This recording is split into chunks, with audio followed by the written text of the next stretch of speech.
So if you ask my kids what I do for a living, they say that I draw pictures, which is actually pretty accurate. But for a while when they were small, it was relatively indistinguishable, my doodles from their doodles. But so they've been doing math from a very young age that way. But the theme of all these talks is going to somehow be that these pictures they're not an analogy. They're actually really computations. And in very many ways, the beauty of them is that they're really telling you something structurally that you don't see otherwise. And that's really the beautiful thing about planar algebras in terms of subfactor theory, and is definitely the place where these things started for me, and sort of my road can be traced through those. But I mean, one way to think of all of mathematics is somehow it's just really clever notation, and that once you have the right notation, everything is obvious, and there was nothing really much to say. And I guess, my sort of feeling on this matter is that, with these pictures, that somehow if you've got the picture correct, it really reveals what's going on rather than just sort of explains what's going on. So that's sort of the hope, is that through these talks that you kind of get a feel for that. And I took the word workshop seriously, or at least I took it to mean what I thought it meant, which is that it's not me who's doing the work, but you. So there's going to be a lot of moments, or some moments, where you're going to have to do work. And I categorically refuse to continue to lecture until you do the work. So if you think you're going to, at least if by my experience of sitting through things, sometimes I sit through things and say, okay, well, eventually I guess I'll learn something, and eventually it'll be over and I can go on to do my next thing. In this case, there are going to be these awkward silences, and if everybody's waiting for somebody else to do the work, that's going to be in trouble. On the other hand, if you actually, I'm going to try to keep you engaged, and the hope is that by the end you kind of have a feel for this as well. So the idea is that and you'll sort of end up proving some interesting things in the hopefully. So the topic sort of, I guess there should be a sort of sub thing to this, which is planar algebras, subfactors, tensor networks, and quantum computation.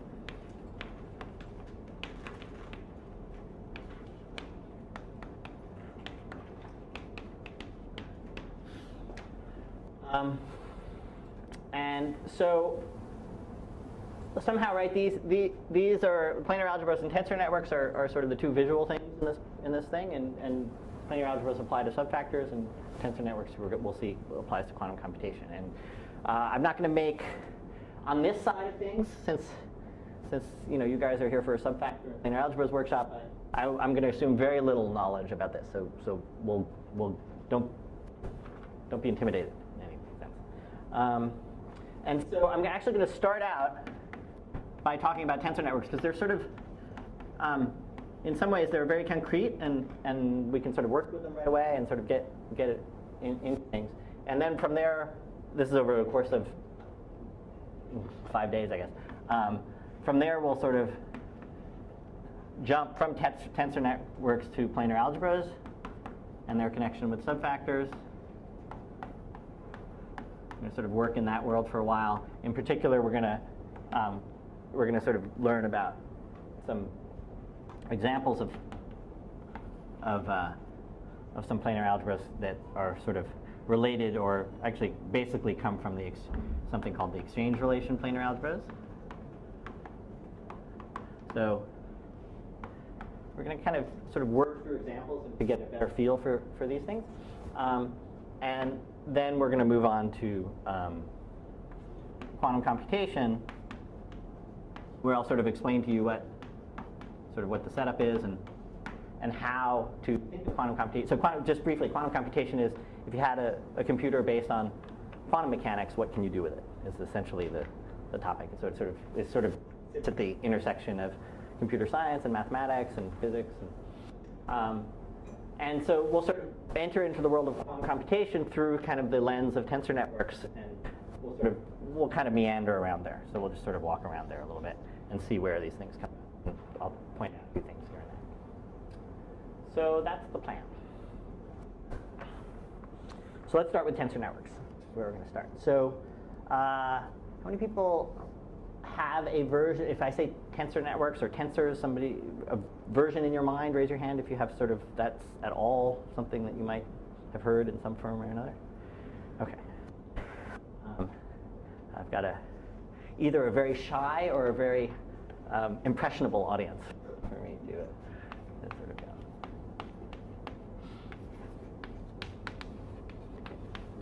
Okay, so consider this to be your introduction to tensor networks. Okay, so let me tell you what they are. So they start with there's some basic object, and that's called a tensor. And for me, this is what a tensor is. It's going to be a vertex with some number of edges coming out of it, and I'm going to tell you something about that. Labeled. All right, so this will be, because there are 5 edges coming out, we'll call this a 5 tensor.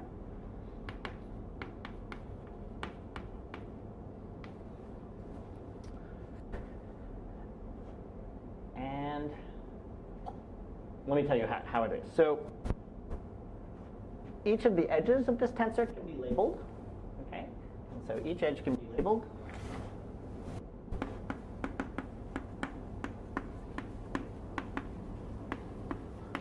And we're going to pick a labeling set that's just a finite set. We'll call them, let's say, just the integers from 1 through k.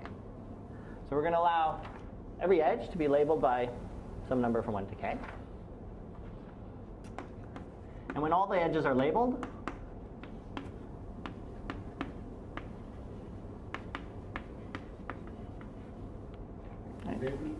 Label set is the same for all vertices? Yeah, for all edges. The labeling of the edges. Yes. No, the label set for all edges is independent of the vertices, of the vertex. For now, yes. Yeah. And the label set is sort of, it's a property of the edge itself. And when all the edges are labeled by some choice, the tensor is a number.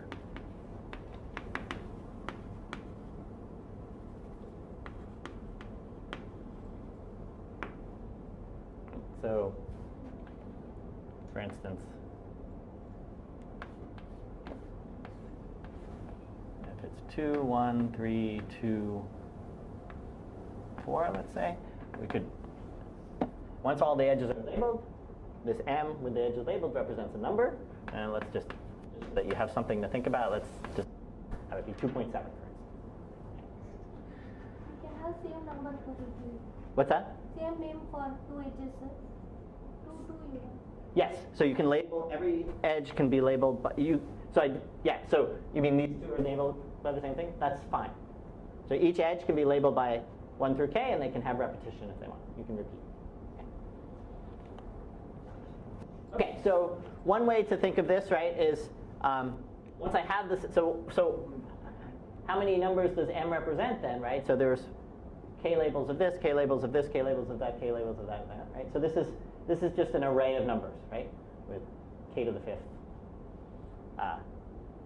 numbers in that array. Okay, but this is for a 5 tensor, and we can have any number of tensors. Okay. Is that clear? That idea? It's clear? Okay, so it's just a set of numbers. It's a graphical representation of an array. What is 2 into 7?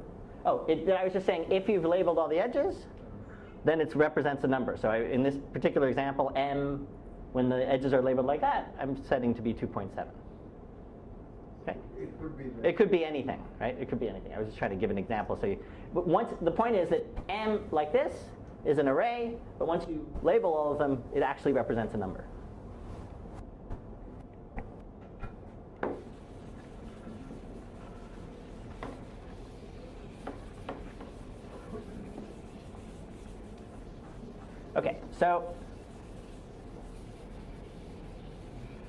Okay, so we have these objects that are the tensors, right? So tensors, and I want to tell you some operations that you can do on them. I'm going to define some operations.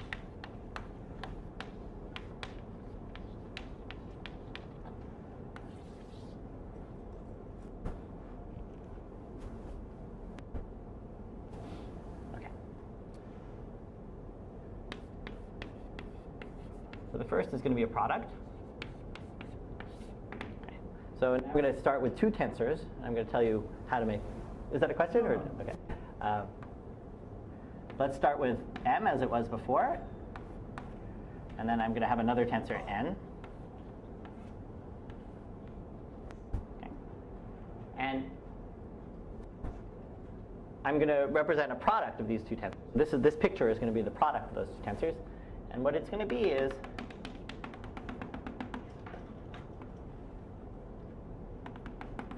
maybe I should sort of color chalk.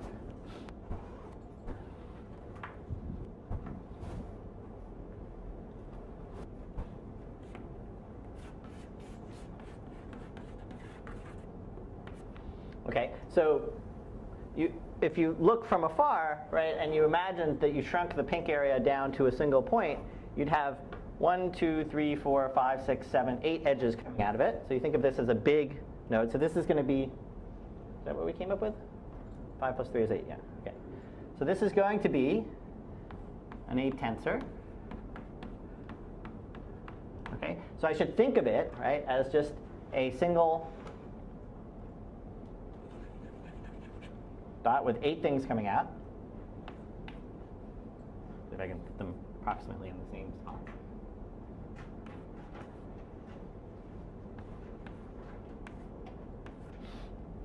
Okay, and so I have to tell you, if I'm going to tell you that this is going to be a tensor, I have to tell you when I label all these what number it should be, right? So if I label all these, that corresponds to labeling all these guys, right? So let's imagine I did, let's say 1, 2, 1, 3, 4, 2, 6, 1, or something like that. All right, so what do I have already in this data already here? This is now a number, right? That's a tensor. And this is a number because it's a labeled thing. That's a tensor. And so the value of this tensor with these same labels of 1, 2, 1, 3, 4, 2, 6, 1, the value of it is going to be the product of these two numbers. Is k is fixed? The k is fixed, yeah, for this whole thing. And if you, I guess I'm not doing a good job, but let's, after this moment, let's just keep it simple and we'll say k is less than 5 or something like that, between 1 and 5. Everything extends just normally, and so despite there's a 6. What? There's a rotational ambiguity. So I want to distinguish that there shouldn't be a rotational ambiguity in the sense that when I talk about this picture, I really talk about these edges being different and recognizable one from the other. Okay, so that I don't want to sort of, when I label this one by 2, there's really a particular one that I'm talking about, and a shifted version of that wouldn't produce the same number. Okay? Shifted labels wouldn't produce. No, but what I meant was this product. To define the product, how do I know where that one is going to be? Okay, so in this particular case, I'm putting them next to each other, but all I need to do is make sure I have a correspondence between the edges, right? So as long as I know visually which one corresponds to which one. Yeah, so think of it just as like you have in mind, there are 8 edges and they come from these places, and however they are, I know which ones they correspond. Like a star, you're kind of... I am, yeah, but I don't want to sort of... But yeah, if you would like, think of it that way, right? There's sort of a star and then another star, and you have to somehow merge them together, right, to sort of get the... Okay, so this is, so I should have said the value is the product of the two values.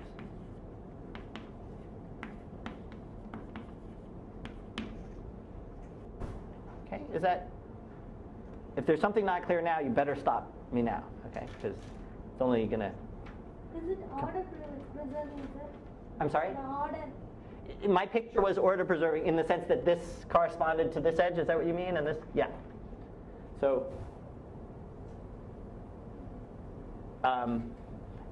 if I was to ever replace this picture by that picture, I should definitely tell you how the edges correspond, right? Otherwise, you can't continue. Okay, so a product is one way to take two tensors, produce a third tensor, right? And what do we see about the tensors is that the number of edges coming out of it ends up being the sum of the two edges that you started with. Okay, so that's one maneuver, and there's one other maneuver. So your picture is possible for us by putting a second tensor in other slots, you would get different. Well, I would just get a different, you mean if so this tensor comes with some identification of the edges with this one. So if I did a different thing, I would want a different identification of the edges. But I would consider those to be the same tensor, just that they're the same object, they're the same array of numbers, I just have a different association between the. So it is true that if I did it some other order, then I would have to rearrange these guys to get the labels right. So, I mean, as objects, I'm thinking of them as the same, but there's a choice of association with each edge that I need to sort of. I see what the issue is, but I think it's easiest to think about.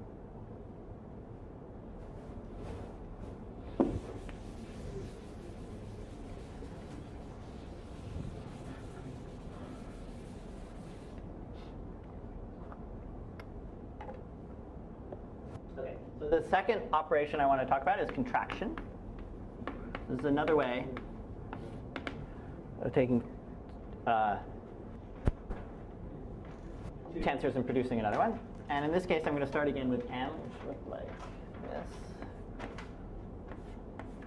And n. But I'm going to do something different with them now. What I'm going to do is I'm going to draw a new picture. This is m and this is n. And I'm going to connect this edge to that edge.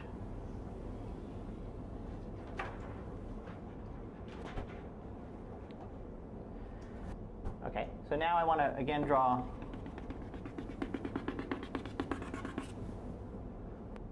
this thing. And again, the stuff inside the pink I'm going to think of as a single edge, a single node. So I'm going to get the outcome I'm going to get, this is just a definition, right? So the outcome I'm going to get is a 1, 2, 3, 4, 5, 6 tensor. And I'm going to draw the edges in the order that they appear. Okay. And so now I have to tell you, for this to be a definition, I have to tell you when I label these guys, what number I should associate with it. So let's label them.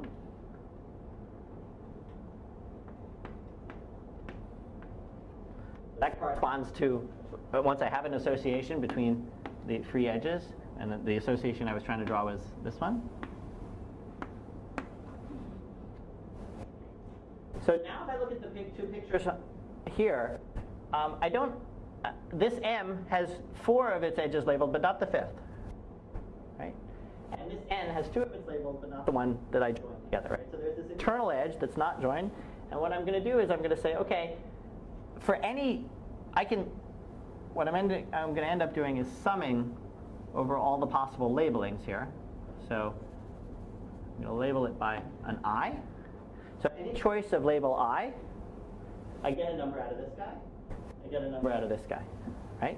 So as soon as I pick a number for I, if I pick I is 1, then suddenly M does have a value, and N does have a value, because all of its edges are labeled. Right? And I'm going to multiply those two numbers together, just like I would had they been in a tensor, but I'm going to sum over I. So this is going to be the sum over the labeling of the internal edge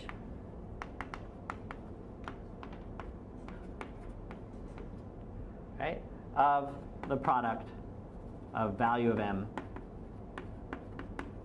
times the value of n. And that's the value that I'm going to assign to this tensor.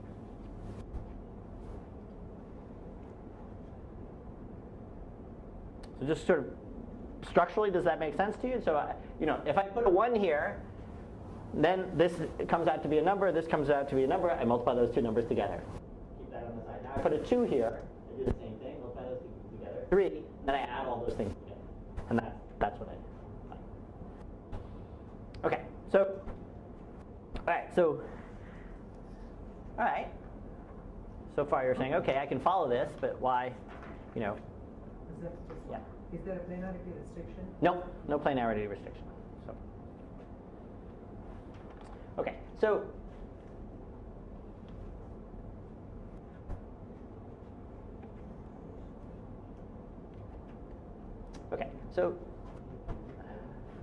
can people see if I write over here? Is this okay?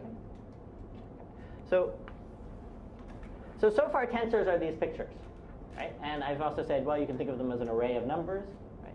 So I'm going to now sort of just tell you a few helpful ways to think of tensors.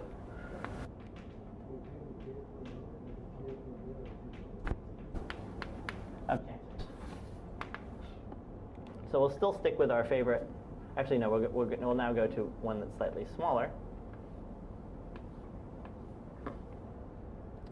Okay. So the first view of tensors is going to be to view them as vectors in a space. So first I have to tell you what space we're talking about. So let's let H be a space whose dimension is exactly the number of labels. Okay. So in this case, let's see, so it would be K is what we did in general.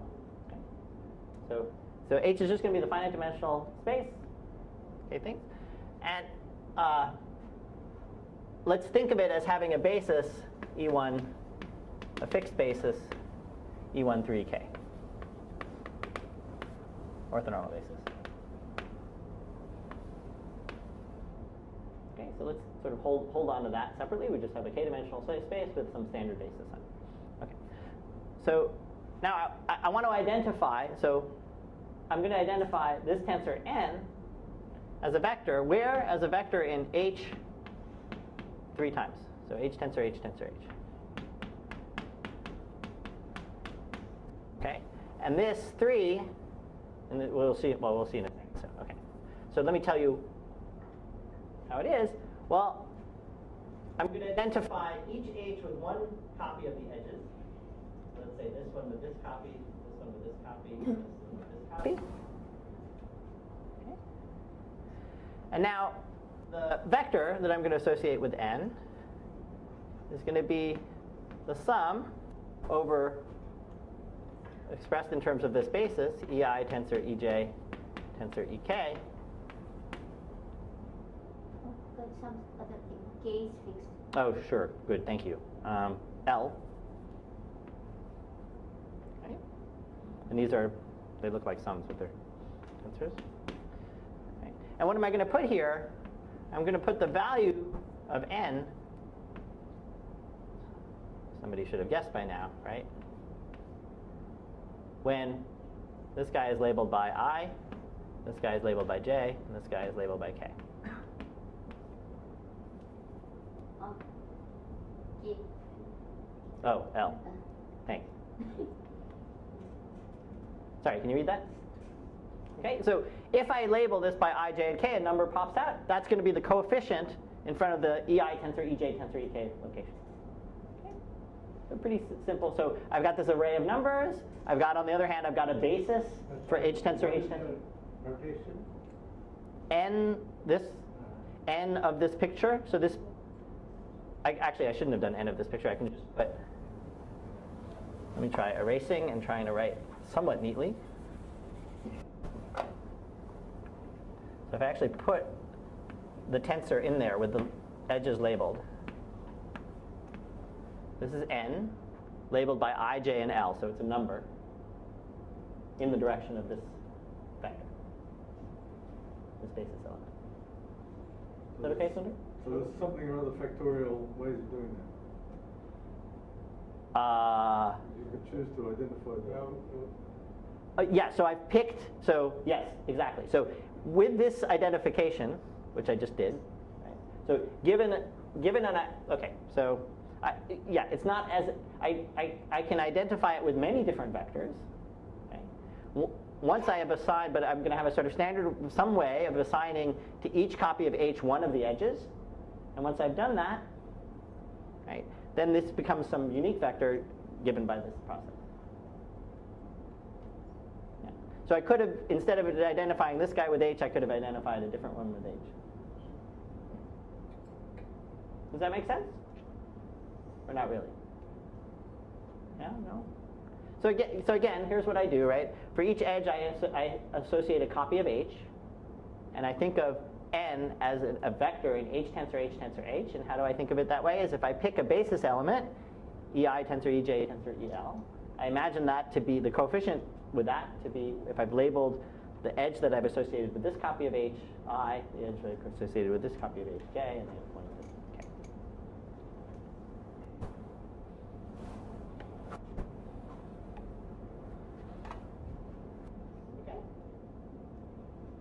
Okay.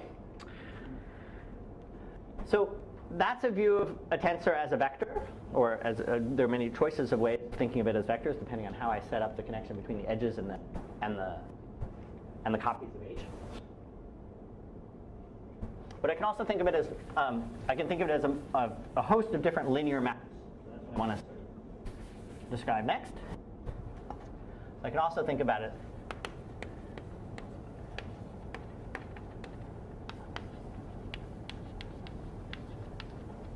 so maybe I should have said here, instead of, well, as vectors, I did use, so tensor as linear maps.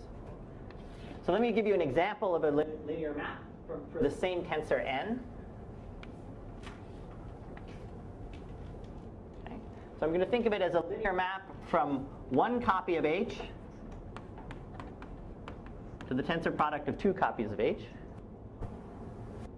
And again, I want to, this is going to be one of a bunch of linear maps, and I'm going to identify one of the edges with this copy of h, and the remaining two edges in a particular order with this copy of h, and this copy of h.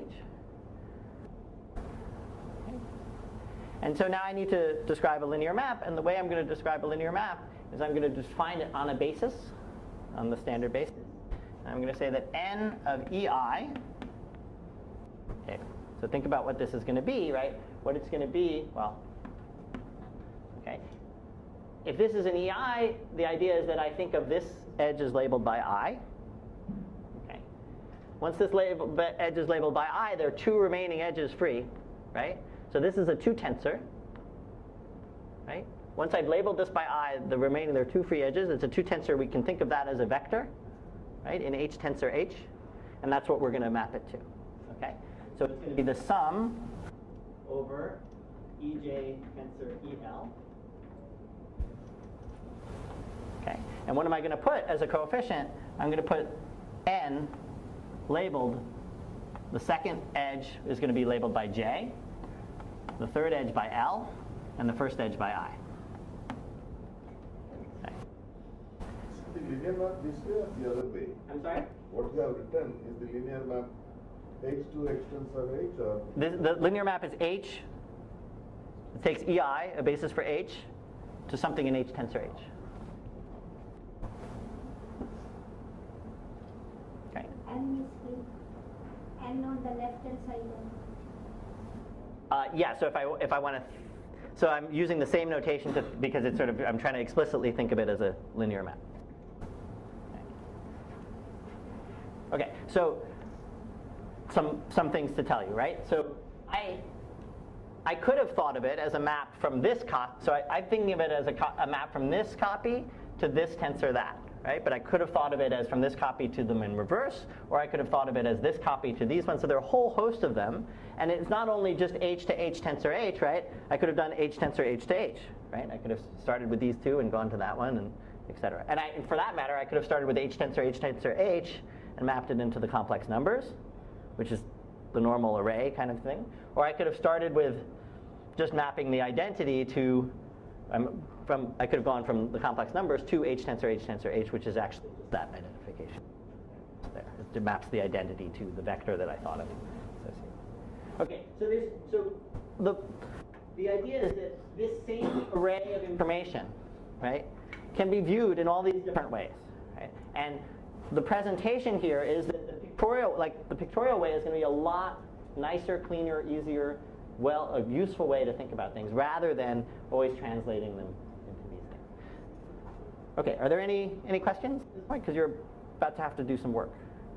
So you can still ask questions after you're asked to do work. Okay, so how does one implement this contraction using this notation? This notation is instead of this. Can you hold on to that question for a second? So how does one implement this contraction? You mentioned the contraction of two tensors. Yeah? So using Yeah, so using these notation, they write the same notation. Yeah. So how does one implement that? You mean how do you write down this as a vector? Yeah. Operation. Okay, so That is a linear map, this is a linear map, then what happens when you contract them? And okay, so can we hold on to both those questions for a second, for maybe 10 minutes? And then you can ask them again if you want to. Okay. All right, so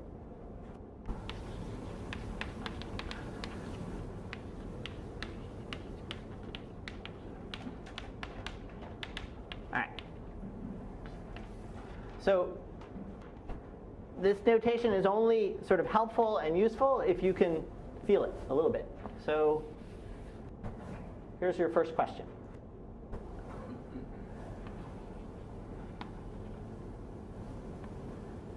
And again, as with Vaughn, it's going to be some people will already know the answer to this and others won't, but I'm going to hold out for the people who don't. So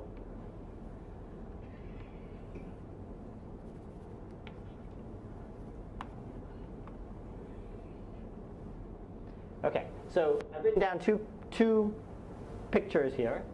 This second picture, actually, let's just ignore the second picture for a second.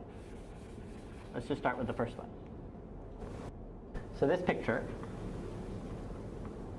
and what I'm going to ask you is come up with a reasonable description of what this picture represents. Okay? So I want you to think about it.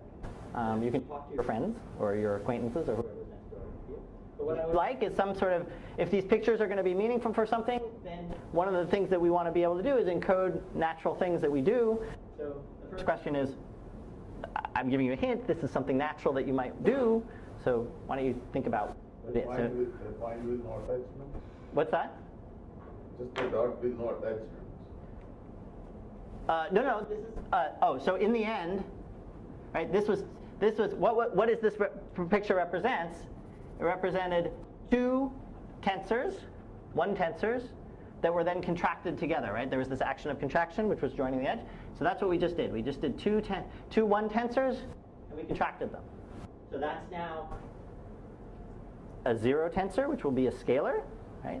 And I want an interpretation of that. Don't blurt out the edge to ruin it for everybody else, okay? Just sort of think about it for a few minutes, and maybe in a few minutes I'll ask how many people have an understanding of that, and do it that way.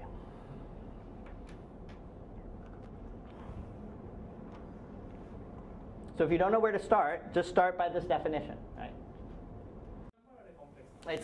It sits in as complex numbers. It's a complex number, so it is not enough. So is Orion this thing? But let's just think about it as real for the moment. The answer will be nicer if it's real.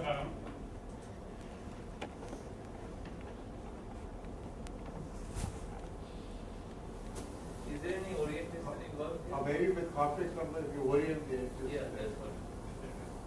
Yeah, that would be what everybody wants to do. Yeah, I'm not going to orient the edges, but yeah, but there's something else we can do instead of orienting the edges, which will work as well. You guys are way ahead of the game.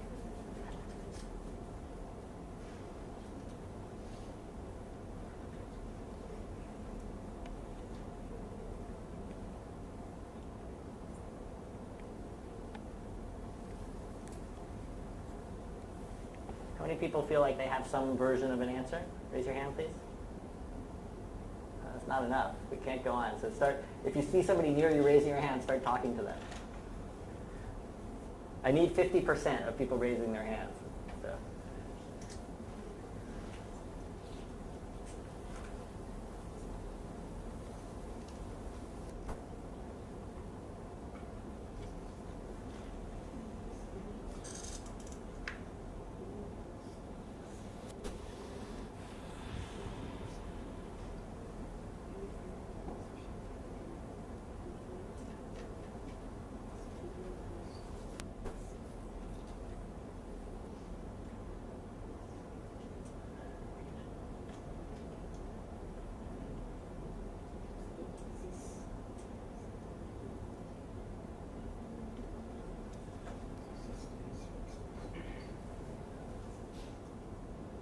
fixed all the allowed graphs with the given number and with it.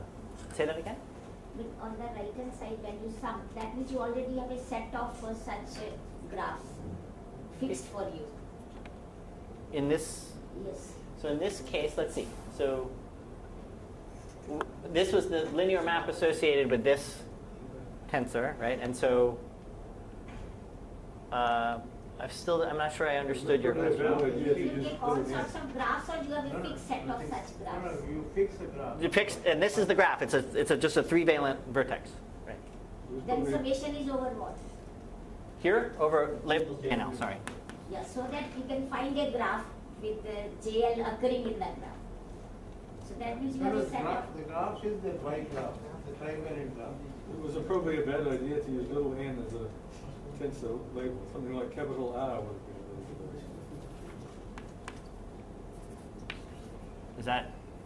Let's see if that helps. But I don't think that addresses your question. So we've got this tensor here. We want to think of it as a linear map, right? So, and it's going to be a linear map on H to H tensor H. This H, for each basis element, I'm going to think of it as labeling this edge, right? Then it's going to map onto a vector in H tensor H. And I'm going to describe what it is on a basis. And on the basis, once I have a basis element like EJ tensor EL, that tells me that I want to label this copy by J, this copy by L. Once I've labeled all those things, this is a number now, and that's the coefficient I put in front.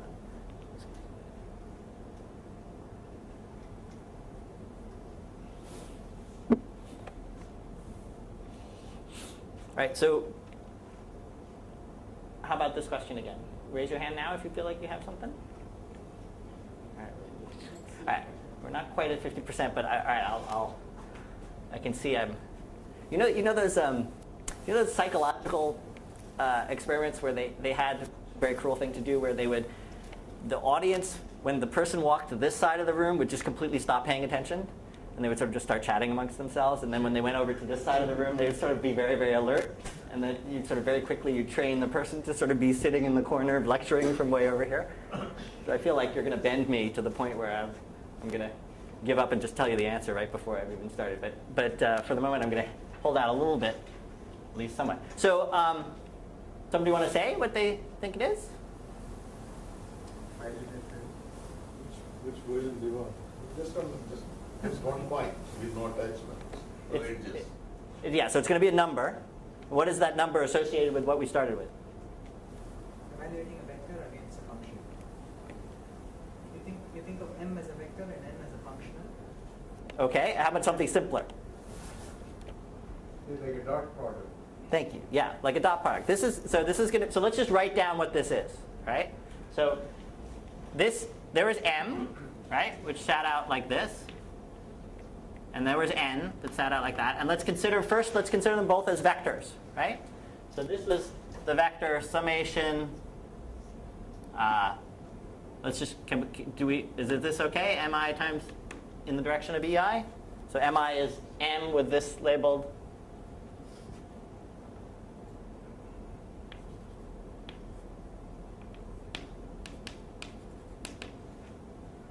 Okay. And this was the vector summation Ni EI.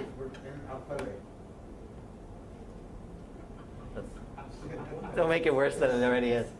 Right? And Ni is going to be this tensor N labeled with an I. Okay, so we've already learned, right, that a single tensor can be associated with a vector. This is the vector that it's associated with. Right? So let's call that vector V, and let's call this W. And now let's write down what this thing is, right? This is a contraction. We've defined what a contraction is so we can figure it out, right? So what is it? It's the summation over all labelings of this, right? So let's label this. So if we were to label it by I, what would the value be? Well, when we label it by I, right, this takes on a value, which is M sub I. This takes on a value, which is N sub I. Right? So if we labeled it by I, we'd have a value M sub I times N sub I. Right? But now we sum over all labelings. It'd be the sum over I. Now this you know, right? What is this? This is the inner product, right, of a vector M with N, right? So this is just the inner product of the vector M with N. Right? When we think of M, the tensor M as a vector, is the inner product. I don't know how to write that. It's V with W, right? That's what we said.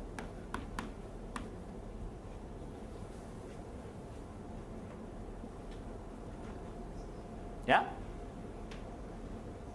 Is confusion still reign, or are we okay now at this point? Okay. Okay, so we just evaluated this picture. We wrote down what it was. It turns out to be the inner product between the two pieces, right? So now we understand how to do inner products, right? If we have a vector, we stick them together to do inner products, right?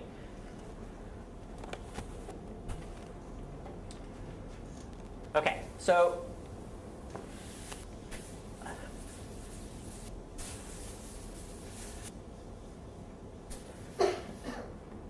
let me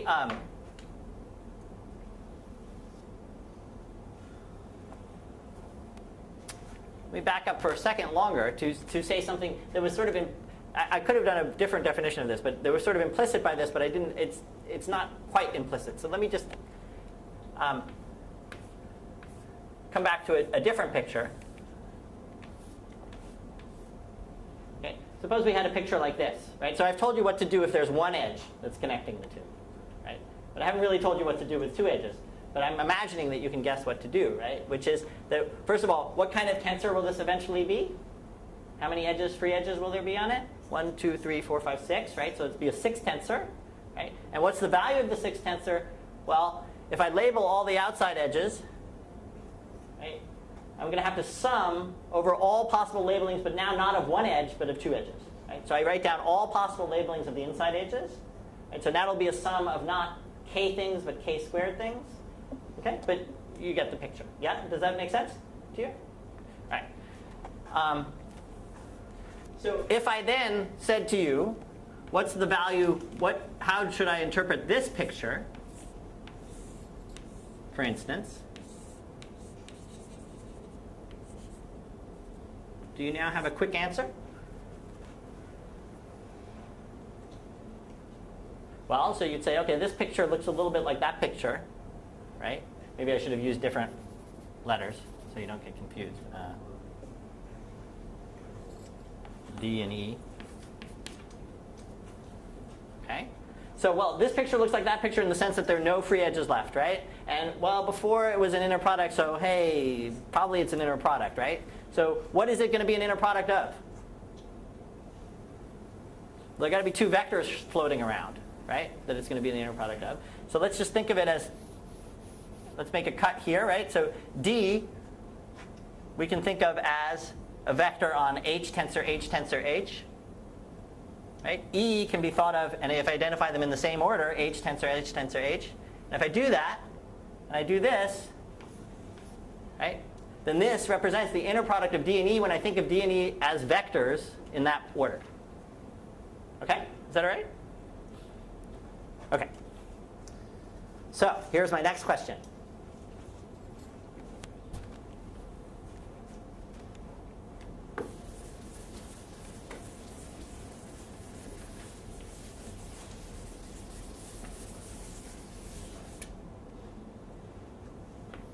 I want an interpretation of this picture.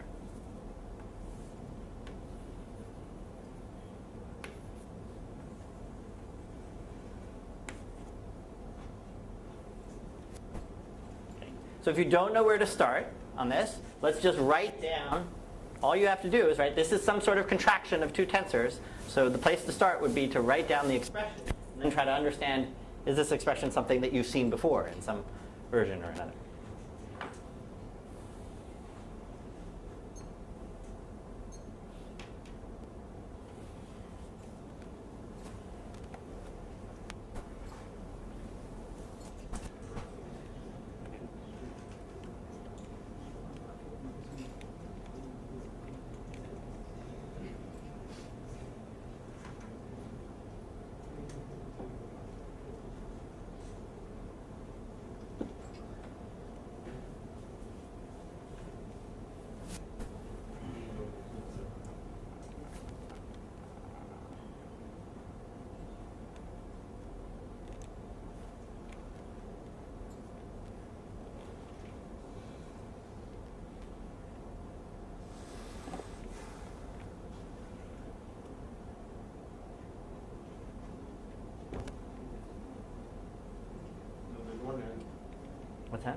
That won't help. That won't help. Is it right twice a day?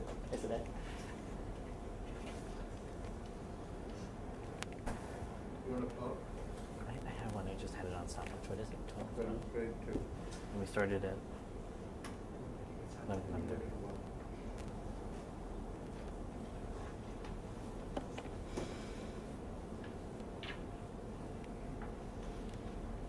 Anybody feeling good about this one? Raise your hand if you're feeling decent about this one. All right, that looks more like 50%. Okay, somebody tell me something? If you consider linear operator from H to H, Uh-huh. this composition. Yes. Okay, great. So so the statement was if we think of each of these, right, let's break it here. If we think of A as a map from H to H, and B as a map from H to H, right, then this is the composition of that. This is the match. This is the map AB.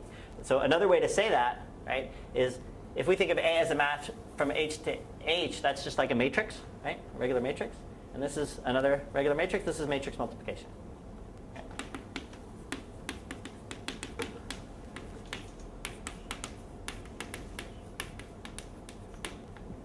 Okay, or as was said, it's a composition of linear maps.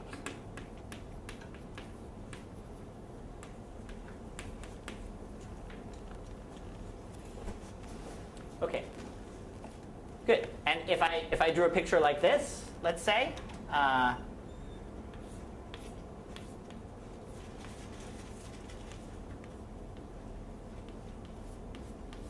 X and Y, right?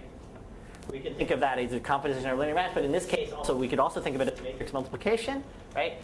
But to do that we first have to interpret each tensor as a matrix. And so in this case, we would interpret, there are many choices of ways of doing that, but in this case, we would think of it as a map from H tensor H tensor H to H tensor H tensor H, right, in that order. And the same thing with Y in those orders. Okay? So now when you see sort of these pictures with these pieces put together, you can think of them as in these different ways. All right. So we've got inner products, we've got matrix multiplication. So here's my next picture.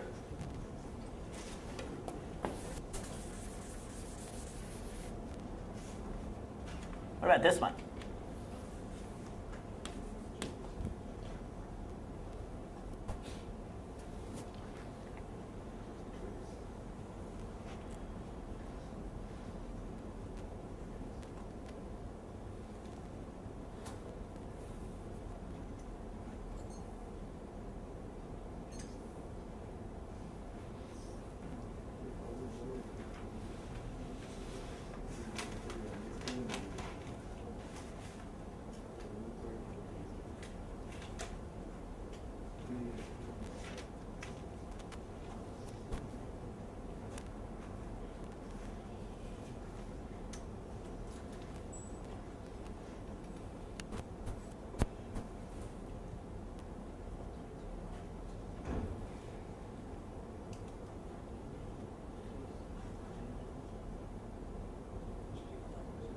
Yes. Let me ask, in this picture, suppose there were only two in the middle. Only two in the middle, yes. Is there a good interpretation for that? Yeah. So then we would have to go to composition of linear maps, where we would think of X as a map from H tensor H tensor H to H tensor H, and Y as a different linear map from H tensor H to H tensor H tensor H. But that's right. How many people feeling good about this one?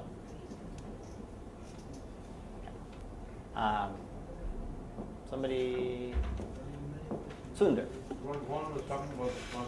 Yeah, should I just give that as a hint? Vaughn was talking about this morning. Now how many people? Well, I'll give you 10 seconds to think about that. Trace. Trace, right? Okay, so this is the trace. So let's just to be clear, right? So what do I want to do is I'm going to think of A as a map from here to here, okay? Or as a matrix, right? And then what does this do, right? So if A was a matrix, then it would have sort of these ij entries, right? The ij entry of A, the ijth entry of A would be this picture with I labeled here and J labeled there. But if I join these two together, what am I insisting on? I sum over all possible labelings of this edge. Right? So I sum over I. But an I labeling of the edge, well, that says that the top has to be labeled by I and the bottom has to be labeled by I. So this ends up being the calculation summation of II. Trace. Right?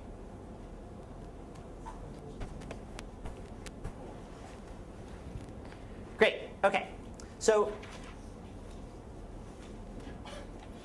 here's the takeaway message, right? The takeaway message is that these pictures encapsulate a lot of the basic things that you do in linear algebra, right?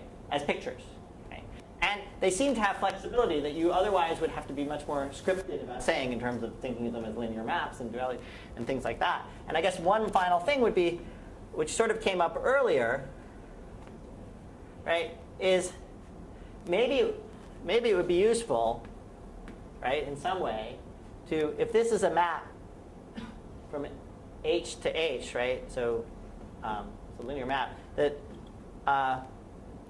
maybe I should be able, I should have some sort of notation for the adjoint, right, the conjugate transpose. So let's think about what we want out of that. Well, so first of all, we almost want an upside down A, right? Sort of flipping this picture over, thinking of it as a map from here to here, right? And what does that do? That's just the transpose, right?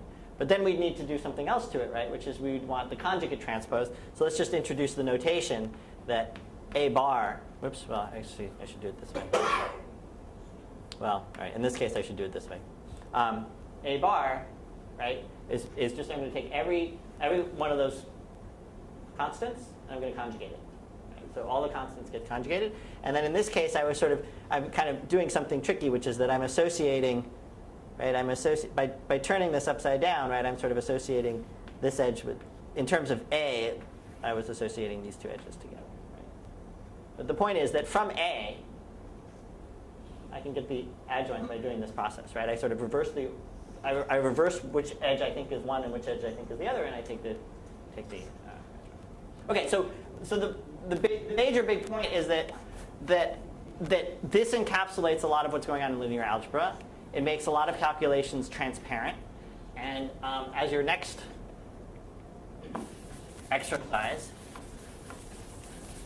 I want you to prove through pictures that the trace of AB for A and B two matrices, let's say A and B are matrices on our K by K matrices, I want you to prove that the trace of AB equals the trace of BA. Just through pictures.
How many people have it? Something? Raise your hand, please. Okay, keep working. Start talking with each other.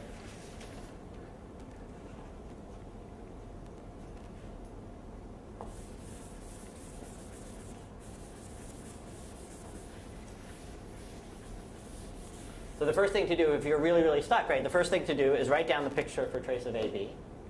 And the next thing to do is write down the picture for trace of BA.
right, how many people have a, raise your hand now? We're not making too much progress. It's just these two X pictures, like one in. It's going to be two pictures. They're going to look rather similar. Right. Okay, all right, let's do it. Right? So trace of AB. So I want to think of A as a matrix, right? So how do I do that? I draw a picture like this. Right? And it's a linear operator from here to here. And then A times B, I've done that already, right? That's composition, right? So what do? I put a B down here. Trace, done that, right? This is now a linear map from here to here. I know how to do the trace. That's what we just did. That's this. All right, let's do the same thing for trace of BA.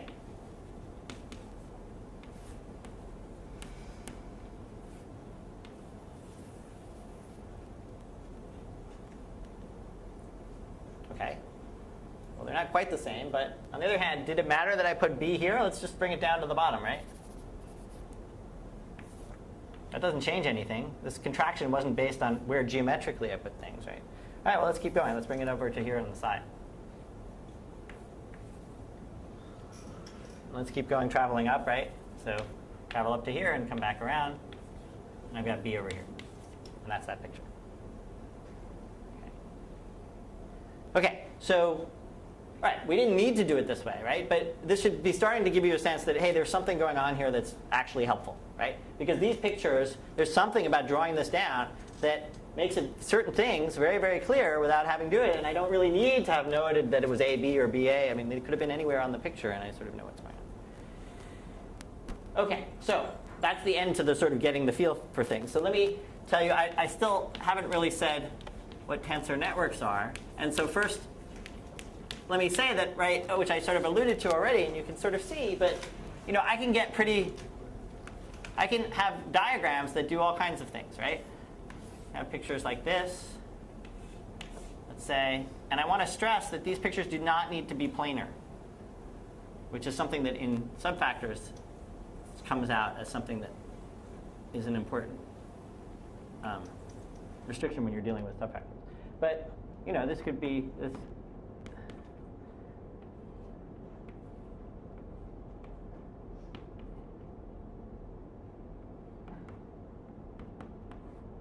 Okay, this is an example of something that I could do with a combination of all right, so what is this, right? These are a whole bunch of individual tensors, and then they're contracted along certain edges, right? And so what is the value of this? So what is this new thing, right? Remember how we think of it is, again, a tensor, right?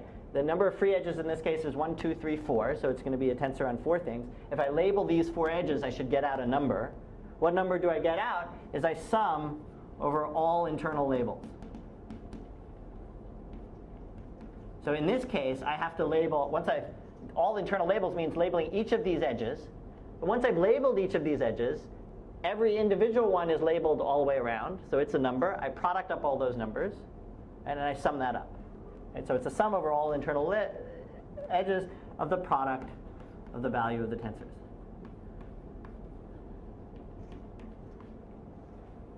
Okay. So it's a generalized sum of products of things. And something hidden in here, right, which is fairly obvious, but pictorially, but not necessarily if you wrote it down, was that there was composition and there was contraction, right, that I described. You can define this, sorry, there was not composition, there was product and contraction, right? You can define this as producting a bunch of these guys together and then starting to contract over edges, or I could have producted some of them together, contracted over those edges, separately producted over others, contracted over those edges, then put them together and contracted. And it doesn't matter what order, right? All of it comes down to this evaluation in the end. Okay? And that's very important, that it doesn't matter what order I do them, because that allows me to think about the trace of AB as first a contraction, which means a composition, and then the trace and all these other things. But so hidden in there is the fact that it doesn't matter what order. And for the most part, if I say, for the most part, tensor networks, when I say, let's just say, when I talk about the value of a tensor network,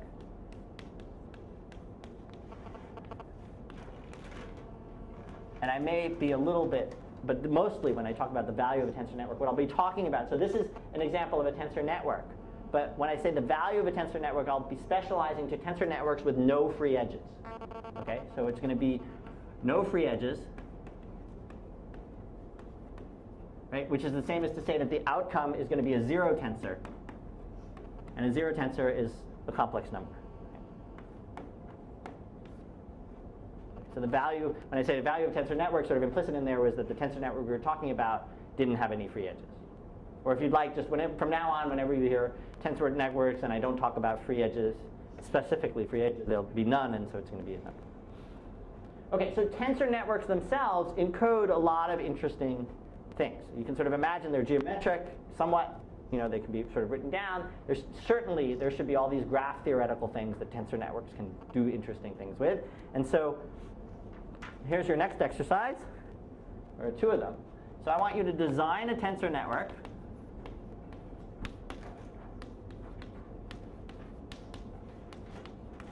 And I want two different tensor networks. So what I mean by a tensor network is, you know, a network where you specify what the tensors are. And I want you to design one that counts the number of perfect matchings in a graph.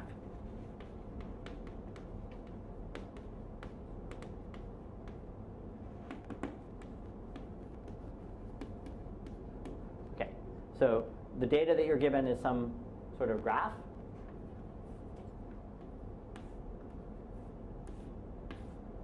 That's a pretty simple one, but imagine you just have a graph specified by vertices and edges.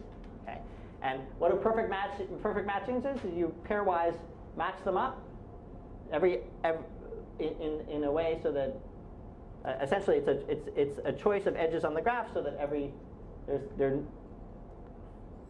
and we want to, in my moment of not being able to express myself clearly.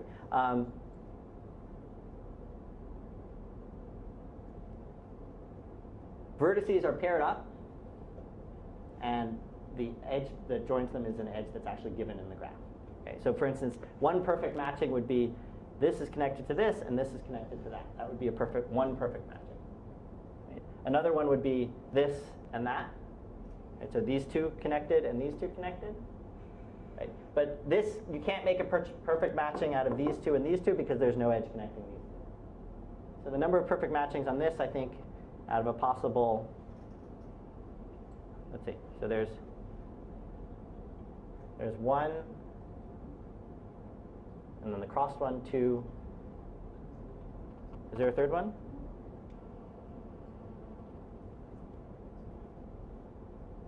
No, yeah, so there are two. So in this case, the number of perfect matchings would be two.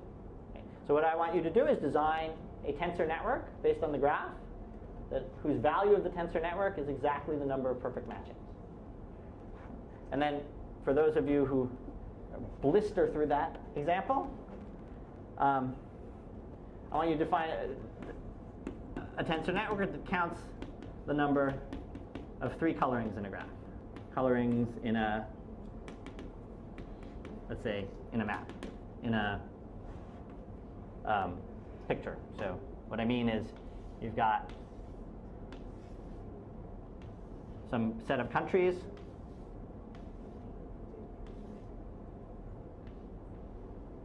and you want to know the number of ways of assigning colorings to the different countries. You're going to create a map out of this. You're allowed 3 different colors. Price of ink is expensive, so you only want to do 3 colorings. But what you don't want is to have any boundary edge blurred, right? So any two that share an edge, you don't want them to share the color. So if they ever meet at an edge, you want the country on one side of the edge and the other side of the edge to be a different color. Okay? And you want to know the number of different ways of doing that for a given description of a given map. So those are the 2 questions for you. So maybe you can combine that with a 5-minute break right now. So combine thinking and breaking, and I'll just pause for 5 minutes. And if you're totally zoned out, that's fine, or you can think about these problems, one or the other.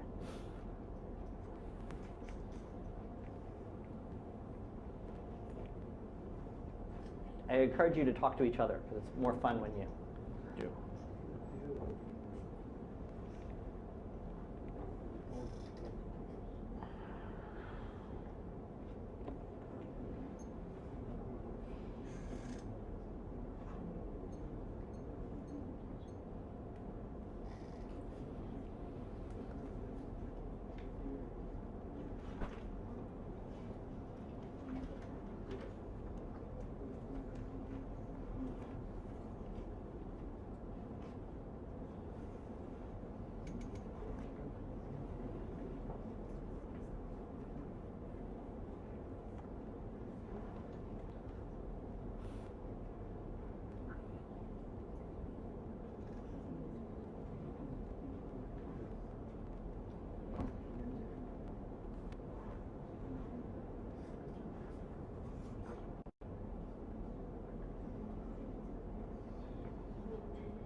positive and negative numbers to the labeling set? For the labeling set, as long as it's a finite set of numbers, you can. Is that what you meant? In order to disallow something, you have to use calculus. You have to do that via the tensor, not through the label. You have to do that through the tensor itself, not through the label, if you're trying to do that. Like to disallow some.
Can we go back to vector form? I'm sorry?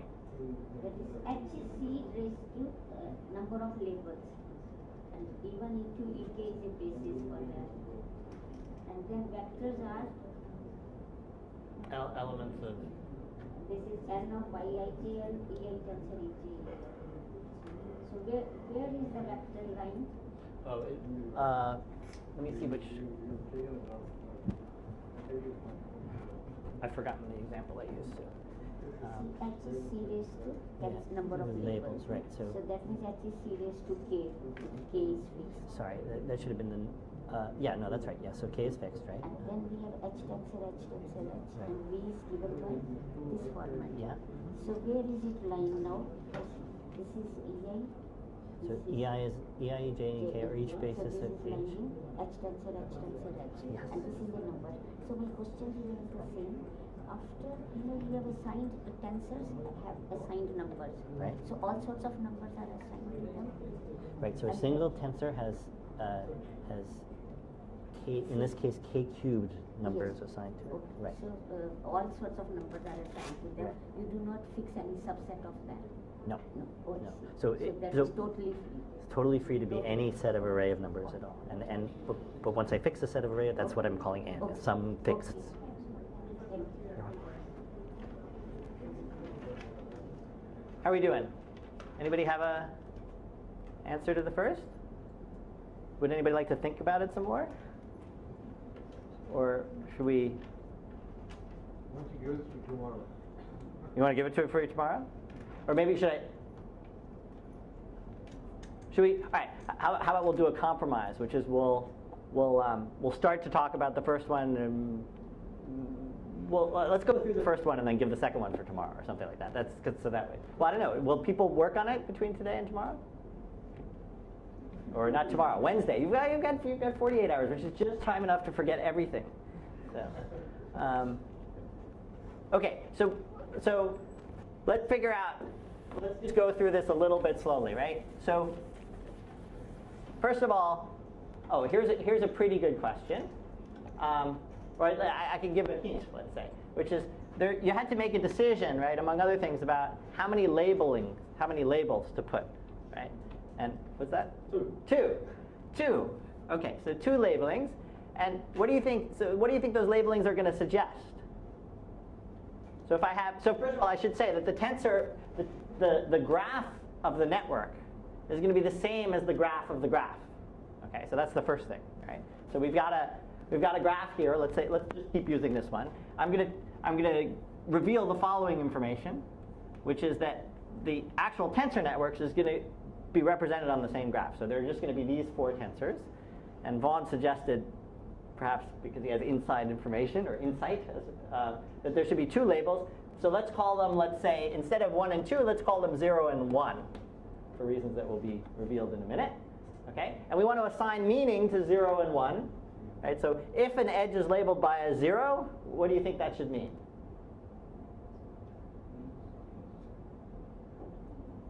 Or what do you think the dichotomy between 0 and 1 should be? Well, one of them should indicate that I've matched the 2, and the other should indicate that I haven't matched the 2, right? Okay, that seems like a reasonable place to start, right? So let's just label all of them by 0s and 1s, and then let's try to figure out how we figure out which labelings are actual matchings and which labelings are not actual matchings, okay?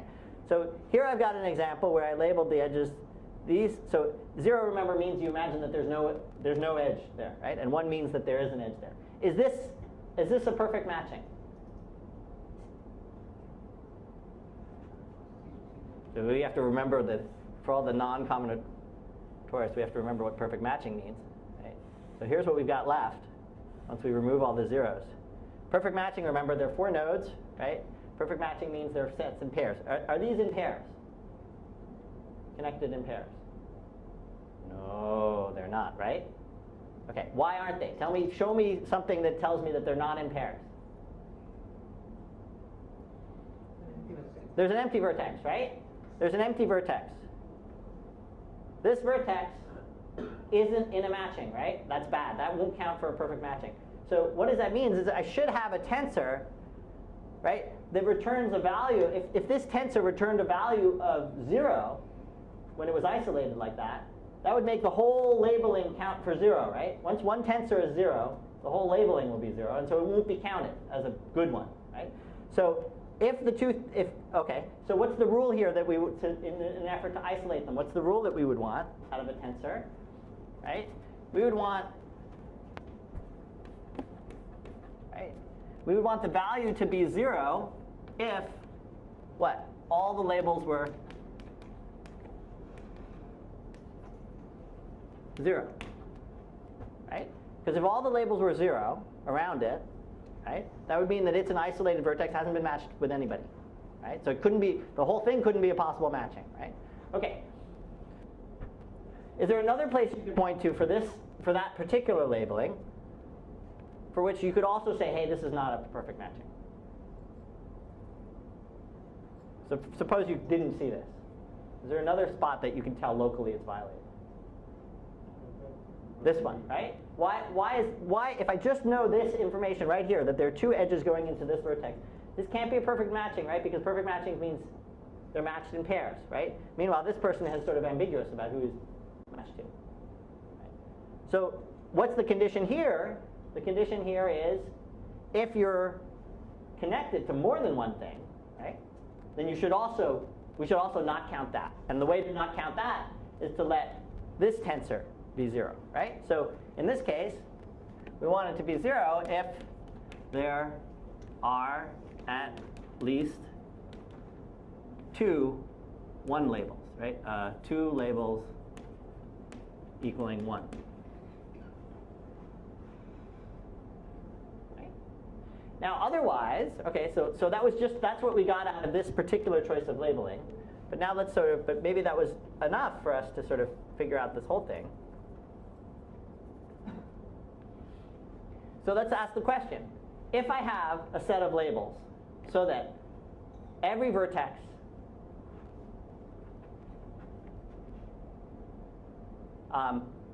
doesn't have all labels 0 and doesn't have at least 2 labels of 1. By the way, what does that mean? If it doesn't have either of those 2 things, what does it have? It has exactly 1 labeling. So if I have every vertex have exactly 1 label by 1, is that going to be a perfect matching? So think about a graph, right? Zeros and ones. Every vertex has exactly one coming out of it. Right? That's a perfect matching, right? So, okay. So if it's a perfect matching, if the labels was a perfect matching, what would I want the value of this tensor to be? I'd want to count it, right? And I want to count it once. So I'd want the value to be 1, right? So I could make the value 1 by making each of the individual tensors equal to 1, right? And so that's what I do. So, and this is, as you've seen, this is easily written this way, which is 1 if exactly one label equals the 1 value and 0 otherwise.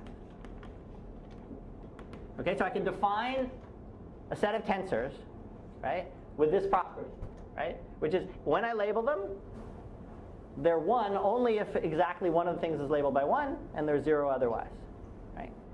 And if I put those tensors into the graph, the value of the tensor network is exactly the number of perfect matchings, right? Because it counts 1 for each perfect matching, and 0 for anything that's not a perfect matching.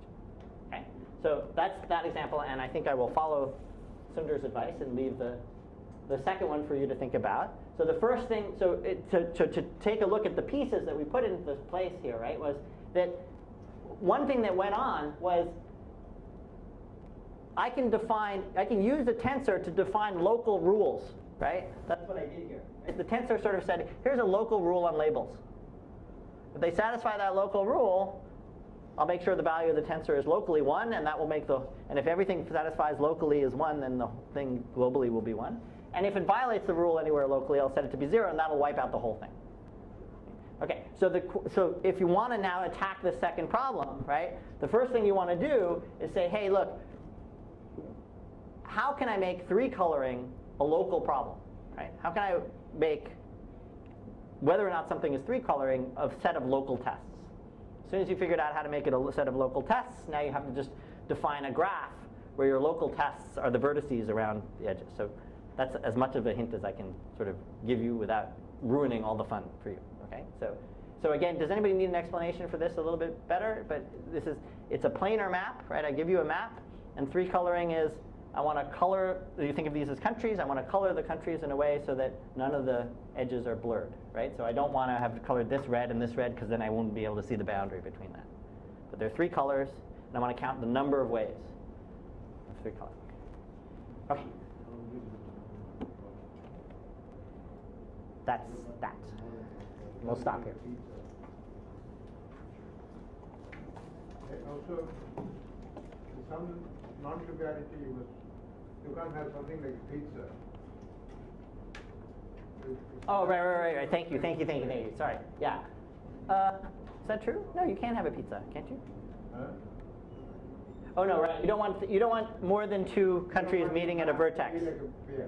At a vertex, right? So we're sort of just assuming that, or we don't mind if a vertex doesn't have a color, right? That's the point. Is that right? So pizza is okay as long as countries that share an actual edge don't share the same colors.